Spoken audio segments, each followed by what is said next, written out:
Subscribe Prudent social media channel and press bell icon for latest notifications.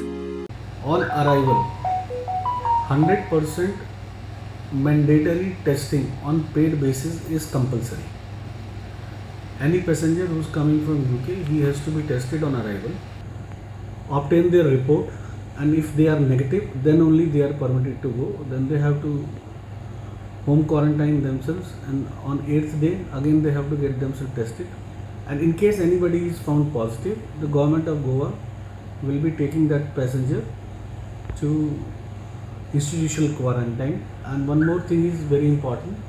Government of India, due to this new variant, is very concerned about it, and it has been decided that whoever comes positive, his another sample is taken, and that sample is to be sent for genome sequencing. For the passengers which are coming from nations which are not at risk, the government of India has specified that 2% of the passengers will be randomly tested. Airlines will select them randomly, they will be tested, and their samples will be taken. The same way we are doing rapid PCR for them also, and when they are found negative, they are allowed to go.